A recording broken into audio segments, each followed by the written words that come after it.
IP address na 192.168.0.2 nasa unang oras binukso ang pinakamalaking bilang ng mga boto natin na nakakaduda-duda, no? Ang nagpadala nito, yung record na pagbukso ng boto nung unang oras nung May 9, 2022, ang nagpadala isang IP address lang. Isang makina lang. At ito ay galing daw sa 32,000 na mga presinto sa buong bansa. Hindi ho yan totoo. Kung 32,000 ang nagpadala nito, dapat may 32,000 na IP address. Pero iisa lang ang ginamit. Hanggang ngayon din nila masagot. Nagsisinungaling pa nga si Chairman Garcia. Sabi niya, itong IP address, bigay ito, galing ito sa Globe. Itong IP address na ito. Nagpalabas ang Globe ng kanilang telco log. Ni isa doon na IP address, walang 192. Bakit magsisinungaling si George Garcia, chairman ng COMELEC? May tinatago sila.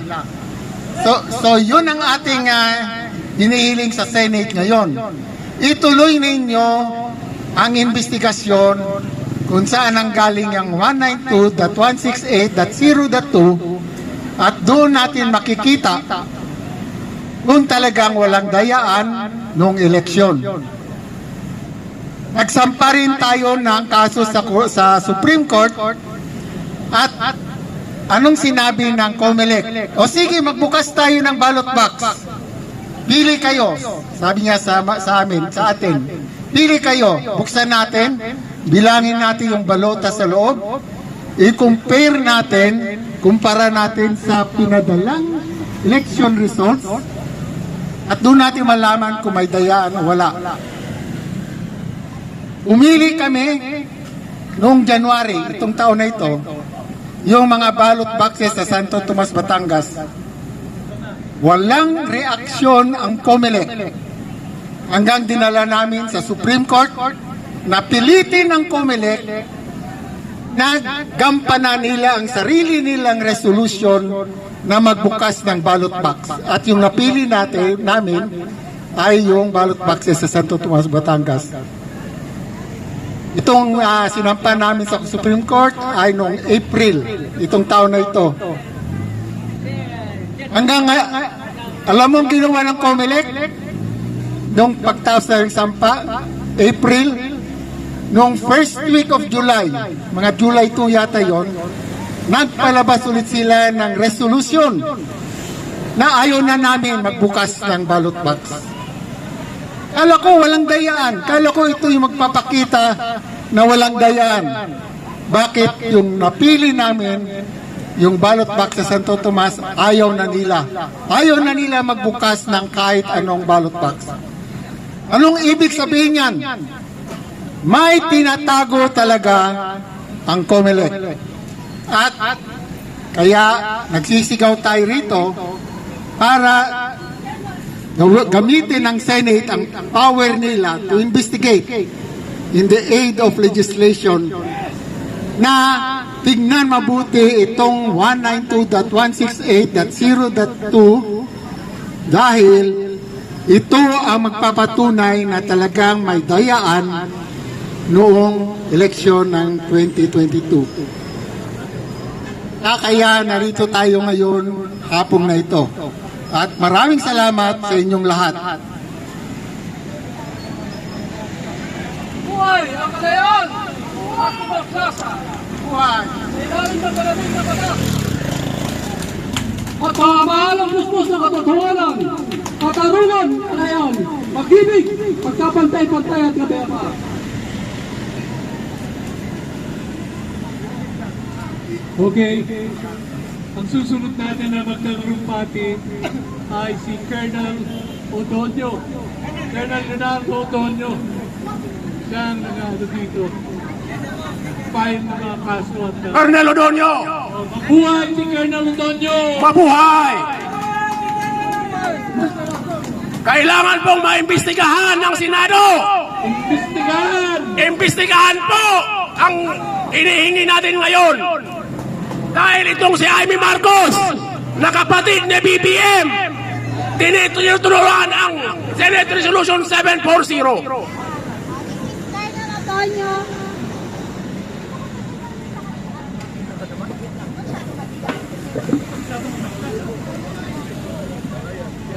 Magandang hapon po sa inyong lahat. Ako po si Colonel Odonio at kung saan taon po, nung malaman ko na talagang nakdaya itong mga kalaban natin, nag-desisyon ako. Dapat may people power. Mahirap ang galang yan ngayon dahil nadaya tayo. Pinalabas ng mga kalaban sila, pinagulong ng kalaban. So gusto ko pong sabihin sa inyo, na yung balak natin na people power ay matutuloy na. Malapit na pong matuloy yung people power.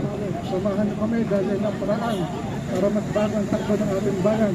Kailangan tanggalin natin mga magnanakaw at sa mga makulukok na politiko. Kailangan mawalan silang lahat. Kaya niya kasi silang tanggalin. Kaya niya kasi silang tanggalin. Sumama lang kayo sa amin. Yung mic, mahina yung mic. Teka, kukunin ko yung mic ko. Yan nga yung mic ko. Hello, sila dito na eh. Ay, dito ba? Ay, dito pala. Yan na. Hello. Ay, alam yung pulis. Ako nakatang mo pulis mo kami. Sinasabi ko po na nanglalapit na yung people power natin. Alam niyo kung bakit? Kasi ang walang Sacrifice. hindi magandang nangyayari ni babakbakan sila. Sinabi niya ni Sara Duterte na ipapapatay niya si Marcos. Hello. Yung speaker, papapatay din niya at si Lisa. Kung siya papatay ng mga tao ngayon. So hindi na maganda yung usapan. Masyado nang dumuluba yung away. Ang nangyari ng gaganto naman si Duterte. Lalabangan ko si Marcos kaya magkakaroon ng gulo. Yan ang pinaghahanap ng natin ng gulo na yan. Pag nangyari na tayong bahala sa kanila, kaya na ayusin yan. Lalabanan natin sila. Pag kayo nila sumuko, hindi pa sumuko natin. Hindi po marinig yung boses. Kasi pag kailangan ko yung mic. Mahina lang ang boses. Pakilakas-lakasan mo po yung boses, Colonel.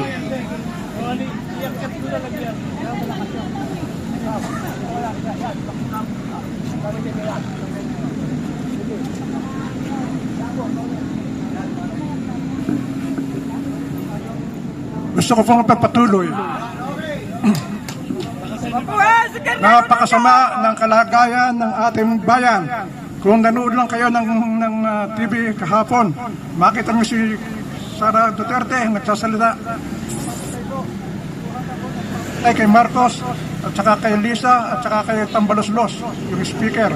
Can you imagine the Vice President talking like that sa harap ng mga tao? Ganyan na tayo kasama, ganyan tayo kabulok. Dapat baguhin na rin mga gagawin mga putang na yan.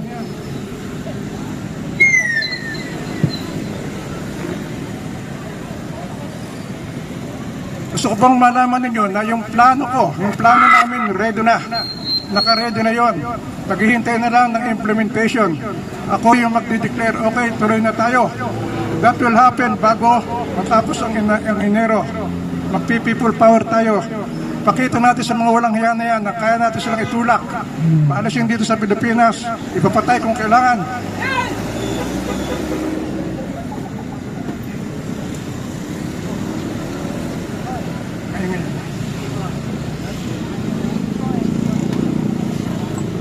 Gusto ko pang malaman ninyo na ang mga plano natin yari na. Kompleto na. Pati organization. Lahat yari na. Kailangan na lang kaunting pera para yung matulungan natin yung mga tutulong sa atin sa ating people power. Yan na lang hinihintay at nakikita ko na bago lumampas ang Enero, nakayari na tayo. Wala na yung mga walang hiyang yan. Tatanggalin natin. Kaya kong tanggalin yung mga yan. Huwag kayong matakot. Huwag kayong matatakot na sumama dahil gusto kong maintindihan ninyo na under our Constitution, ang taong bayan lang ang may karapatan at may kapangyarihan na tanggalin ang gobyerno, hindi yung military. Hindi pwedeng lumabas ang militar dito. Hindi nila pwedeng tanggalin yung gobyerno dahil bawal yan sa ating Constitution. Tayo lang mga taong bayan ang dapat magtanggal sa mga gagong gobyerno natin. Kaya huwag kayong matakot sa parting yan. Bukod sa ron, magkakasama tayo. Yung military, kasama natin. Tutulungan tayo ng military. Nangangako ko sa inyo yan. Nakakausap ko na sila. At tutulungan tayo. Dahil yung military naman, makita lang nila na marami tayo sa kalsada na humihingi ng pagbabago. Kikilos po yung mga yan. That's the only time na kikilos sila. Kaya magparami po tayo para mabigyan ko ng satisfaction. Yung military, dapat na silang pumilos. Sa akin din po silang naghihintay ng signal kung dapat na silang pumilos. Kaya dapat pumilos na tayo, mag-ipon-ipon na tayo, mag-recruit na tayo ng mga kasama, mga kaibigan, mga pinsan. Sabihin nyo na marapit ng people power at yan lang ang paraan para magbago ang Pilipinas. Walang mangyayari sa atin, mabubulok tayong lahat kung hindi natin ito baguhin.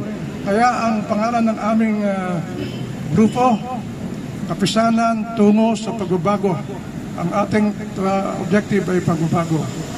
Ngayon, gusto ko pong ipanawanag sa inyo na yung pagtanggal kay Marcos at kay Duterte, hindi naman po yun ang talagang objective natin.